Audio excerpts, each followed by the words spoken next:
Oh, shalom, shalom, peuple de Dieu. J'ai froid, j'ai froid, j'ai froid. Alléluia. Shalom, shalom. Je vous dis bonjour, bonjour la famille. Soyez bénis, bénis, bénis, bénis. Alors, aujourd'hui, nous allons partager quelque chose de très, très merveilleux. Les anges de l'Éternel, comment il vient pour nous protéger. C'est que Adonai m'a montré ce matin. Alléluia. Nous allons partager cela et ça va bien, beaucoup, beaucoup, beaucoup vous fortifier. Alléluia. Avant de parler, avant de partager ces merveilles que j'ai reçues aujourd'hui, on va prier ensemble. Alléluia. Recommander ce moment à la main du Saint-Esprit. Prions ensemble, peuple de Dieu. Amen. Éternel Dieu des armées, nous te bénissons, Yahvé Elohim, Yahvé Adonai, le Tout-Puissant, que toute ta gloire te revient. Béni soit ton nom puissant, puissant, puissant. Toi qui as permis que je puisse voir ces merveilles et partager avec ton peuple. Béni soit ton nom, Adonai, et compassion de nos âmes. Pardonne nos péchés incomptables, nos péchés sans nombre, incomptables. Et pitié de nous et pardonne-nous, pardonne nos péchés. Pardonne, effacés par le sang de ton Fils unique. Effacés. Père éternel, je te recommande ce moment. Accorde-moi ta grâce, que ton Esprit Saint me guide et que je m'efface. Je recommande aussi tout ton peuple qui sont malades, ton peuple qui ont besoin de ta main redoutable. Étends ta main redoutable sur ton peuple. Délivre ton peuple, guéris ton peuple. Apporte bien, Seigneur mon Dieu, mon roi, Yeshua HaMashiach. Bénis et apporte ta main redoutable et les guérir, tous ceux qui sont malades, au nom de Yeshua HaMashiach. Merci pour avoir béni ces moments dans les puissants noms glorieux de notre Maître, Seigneur et Sauveur, Yeshua HaMashiach. Je ainsi prier. Amen. Peuple de Dieu, nous allons parler de la protection de Dieu. Alléluia. Comment Yeshua HaMashiach envoie ses anges pour nous protéger. Ce que j'ai reçu aujourd'hui, je crois qu'aujourd'hui c'est le 25 janvier 2026. Alléluia. Je veux partager de la protection divine que Elohim donne à tous ses enfants. Bien-aimés dans le Seigneur, et nous allons parler sur des chapitres. Alors, un chapitre sur Psaume 34, verset 7, et notre chapitre sur Daniel 10 et 12. Alléluia. Bien-aimés dans le Seigneur, c'est très, très important de marcher dans la crainte de Elohim. Alléluia. De marcher dans la crainte de Dieu. Pardonne-moi. C'est très, très important de marcher dans la crainte de Dieu. Alléluia. Parce que lorsque tu marches dans la crainte de Dieu, tu ne vas même pas finir à prier que la réponse est déjà venue. J'étais avec une sœur hier. Cette sœur m'a appelé. Il y avait un petit souci. Elle m'a appelé. Bien-aimé dans le Seigneur, je vous dis en vérité, pas pour m'inventer. Parce qu'il y a des personnes qui vont venir comme ça vous dire pour s'inventer. Ce n'est pas pour m'inventer. Je ne suis rien du tout. Je ne suis rien. Je suis même le dernier de tout. Mes frères et sœurs, je suis la dernière. Alléluia. Voilà. Et cette sœur-là est venue. On n'avait même pas prié. Je vous dis en vérité que la réponse était déjà venue. La réponse que les problèmes que lui, elle est venue avec pour que j'ai prie, pour que je cherche la face de Dieu, de comprendre qu'est-ce que Adonai va dire. Je n'avais pas fini de prier, je n'avais même pas écouté. Je ne l'ai même pas écouté d'abord. Ce qu'elle va dire, Dieu m'a déjà donné la réponse. Vous comprenez? Si vous marchez dans la crainte de Dieu, si vous obéissez la voix de l'Éternel, vous n'allez même pas finir de prier que Adonai vous a déjà répondu. Alléluia. C'est votre relation avec Elohim. Comment cela ne veut pas dire que tu ne tombes pas. Oui, on peut tomber parce que ça arrive. On est des humains, on n'est pas des super humaines. Comme je vous ai dit, ça peut arriver que tu tombes par erreur. Ça peut arriver que quelque chose est dur et que tu recommandes ton sort à l'Éternel et tu demandes de te supplier l'Éternel qui puisse te délivrer. Alléluia. Mais marchons dans la crainte de Dieu. Marchons vraiment dans la... soyons sincères devant le Seigneur. Alléluia. Bien-aimés dans le Seigneur, aujourd'hui, j'ai vu quelque chose de merveilleux. Bien-aimés dans le Seigneur, la terre que nous sommes là, la terre est remplie de ténèbres. La terre est remplie de ténèbres. Je répète encore, la terre est remplie du ténèbre. J'ai vu les ténèbres dans toute la terre. La terre était remplie de ténèbres. Mais où il y avait les enfants de Dieu, c'est la lumière qui était là. Vraiment, bien aimé dans le Seigneur, je vais vous donner l'exemple du stade. Vous voyez un peu comment les stades, regardons l'image de un stade bien rempli. Alléluia, un stade bien rempli. Il n'y a même pas de place. Les personnes, ils sont vraiment collés les uns les autres. Mais Dieu, Elohim, il peut mettre si je peux dire distinction, je ne sais pas les mots exacts que je peux dire, pardonnez-moi. La différence, tu peux voir où il y a les enfants de Dieu et comment les anges sont en train de les protéger. Malgré qu'il est collé avec une personne qui n'est pas dans le Seigneur. Ça, c'est pour vous donner l'exemple. Avant que je puisse aller en détail ce que j'ai vu aujourd'hui, on va d'abord prendre l'écriture que je vous ai dit dès qu'on a commencé. Alléluia. On va prendre cette écriture. On va lire d'abord Psaume 34, verset 7. Alléluia. Nous lisons Psaume 34, verset 7 au nom de Yeshua, notre Maître, Seigneur et Sauveur. L'ange de l'Éternel campe tout autour de ceux qui craignent Dieu, ceux qui les craignent, et il les arrache au danger. Je répète encore. L'ange de l'Éternel campe autour de ceux qui le craignent, et il les arrache au danger. Parole de l'Éternel. Ça veut dire que l'ange de l'Éternel, il ne va pas camper tout autour de ceux qui ne craignent pas Dieu. Il faut savoir cela. Alléluia. L'ange de Elohim, l'ange d'Adonai, il va camper tout autour de ceux qui craignent Dieu. Ça veut dire que tu dois avoir la crainte de Elohim. Tu dois avoir la crainte de Dieu pour que l'ange de Dieu puisse camper tout autour de toi. Alléluia. Et nous allons prendre Daniel chapitre 10 au verset 12. Je lis au nom puissant de Yeshua Mashiach, notre Maître, Seigneur et Sauveur.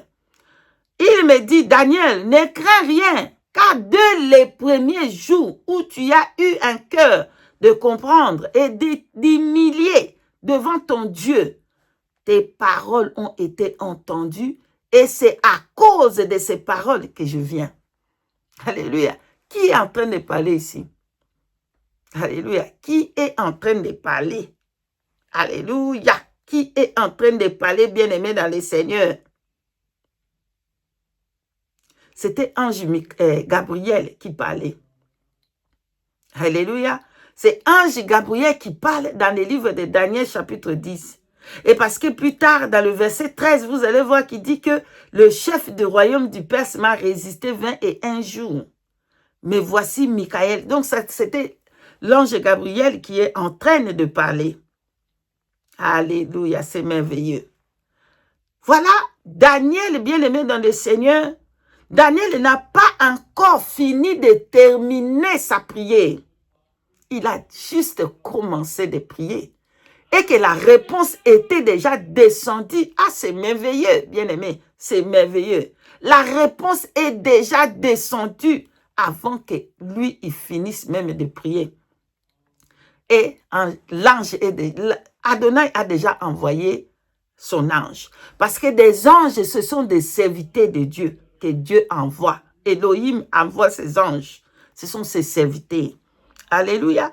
Voilà, la parole de Dieu nous dit ceci. Il dit que Daniel a eu le cœur de comprendre et le cœur de s'humilier. Devant qui? Devant Adonai. Les problèmes qu'on a, on n'a pas d'humilité. On ne s'humilie pas devant Adonai. On va prier comme si Dieu était ton camarade. Alléluia. Tu pries comme si Dieu c'est ton camarade que tu joues avec. Alléluia. Là, il dit qu'il a eu le cœur de s'humilier devant Dieu. Et qu'est-ce qui s'est passé après? Ces paroles étaient entendues au ciel. Rappelons-nous que ici Daniel était en train de se repentir, de demander pardon pour son peuple. Alléluia. Ce n'était pas lui qui avait péché, c'était son peuple qui avait péché. Et Daniel est en train de plaider devant le Seigneur pour que le Seigneur puisse avoir pitié et demander pardon pour son peuple. Il s'est humilié. Mais toi, tu ne t'humilies pas. Tu n'as pas l'humilité dans ta prière. Tu pries comme si oh, vieux papa Nzambe, tu vois un peu, hein? Ah, toi, tu pries comme si Adonai est ton camarade que tu joues avec. Alléluia. Il n'y a pas l'humilité. Moi, j'ai vu le vieillard dans mes yeux, comment il se prosterne devant les dieux. Ça m'a donné la crainte des dieux. Ce n'est pas à genoux. Non, il ne s'était pas à genoux, il s'était prosterné. Et tu peux lire l'humilité dans les âmes. Je ne sais pas comment c'est possible, mais je vous dis en vérité, quand j'ai vu quand j'ai vu le vieillard se prosterner, j'ai vu l'humilité dans les prosternations. Voilà, j'ai vu l'humilité. Donc, même leur épaule est humiliée, leur épaule touchée par terre. Voilà. Mais toi, tu vas prier, tu pries comme si tu es, oh, Papa Nzambe, tu vois vraiment, Papa Nzambe, hein, t'as la caca, comprends-moi seulement, Papa Nzambe, comprends-moi. Ah non, il ne va pas te comprendre. Tu parles avec qui comme ça? Alléluia. Donc, voilà l'humilité. Daniel s'est humilié devant Elohim, devant Adonai, et ses paroles étaient entendues. Peut-être que ta prière que tu fais, il n'y a pas l'humilité. Que ta prière que tu fais, il n'y a pas la repentance. Tu dois te repentir d'abord. Tu dois te baigner d'abord dans les sangs avant de porter ton offrande. Alléluia. Avant de porter ton offrande à Dieu, il faut que tu t'humilies, il faut que tu te répandes, il faut que tu te baignes dans le sang. Dieu ne va pas t'écouter s'il ne voit pas son fils. Dieu ne va pas t'entendre s'il ne voit pas les sangs. Alléluia. Et ensuite, prier. Tu ne sauras même pas à prier. Tu n'as même pas commencé. Il t'a déjà répondu. J'étais avec une sœur. Je demandais cette sœur. Ce sœur, elle dit, ah, on va prier. J'ai quelque chose à demander à Dieu. Bien-aimé dans le Seigneur, ce n'est pas pour m'enorgueillir. Je n'avais même pas écouté la sœur. Qu'est-ce qu'il va dire que Dieu a déjà donné la réponse? Alléluia. L'humilité. Comment tu t'approches devant Dieu? Tu te prends que non, moi je suis déjà arrivé, je suis sincère, je suis bien, je suis parfait. Et, alléluia, je regarde, il y avait des anges qui descendaient sur le ciel. Bien-aimé, c'est magnifique. C'est magnifique. C'est magnifique. Les anges de Dieu venaient pour protéger les enfants de Dieu.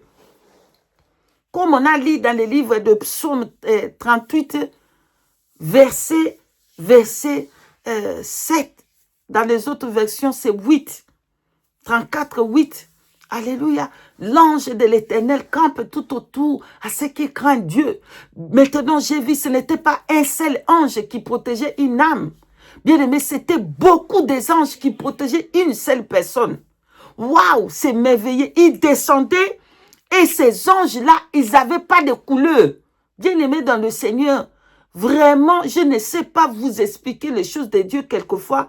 C'est difficile d'expliquer. Les anges-là n'étaient ni noirs, ni blancs, ni rouges, ni jaunes.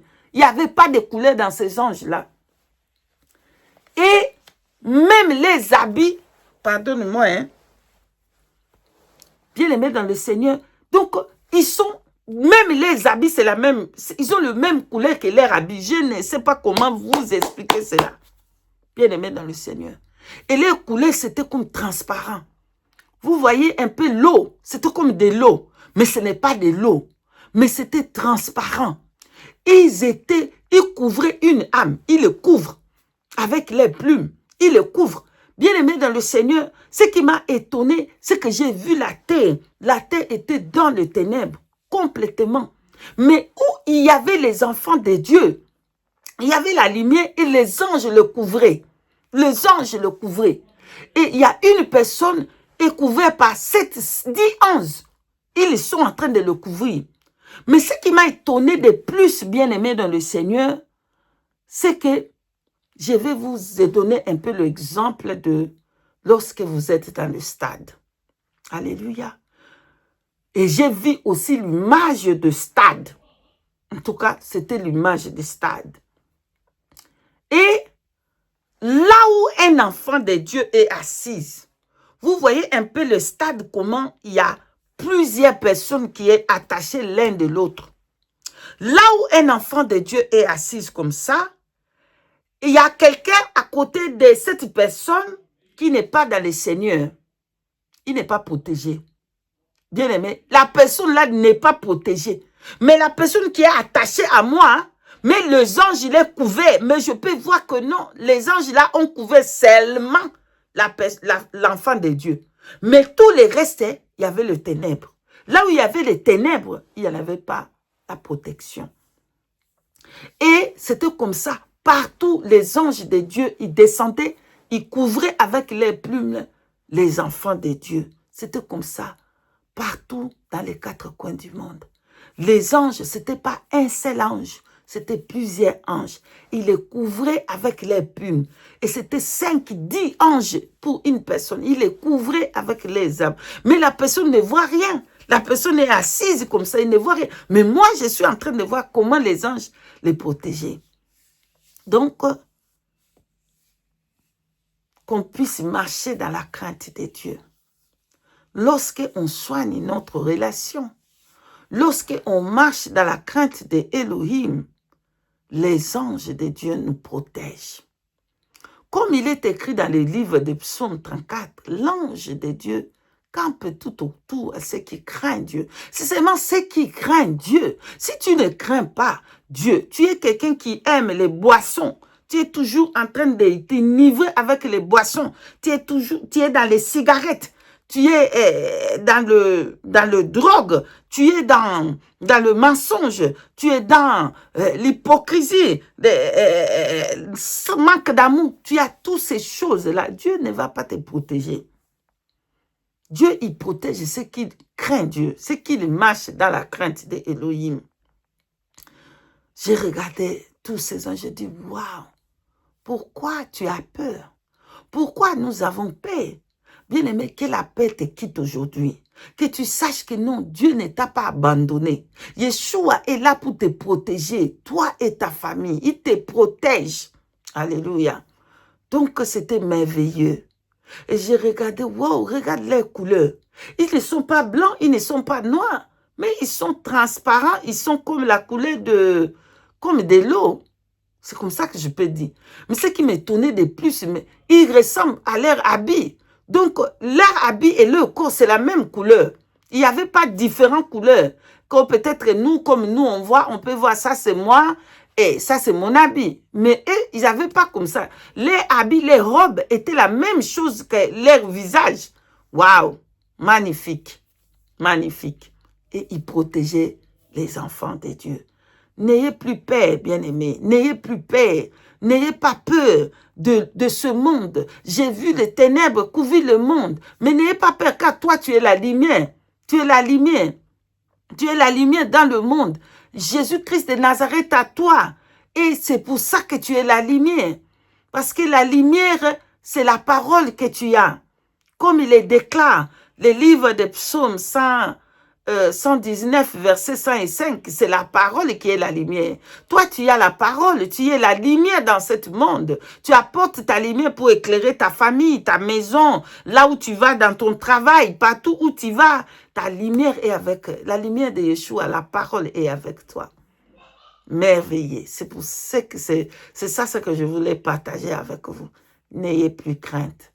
Les anges, ils sont là pour nous protéger, mais qu'on puisse avoir la crainte d'Adonai. Soyez bénis, bénis, et je vous dis shalom, shalom, et à la prochaine, si Saint-Esprit nous fait grâce.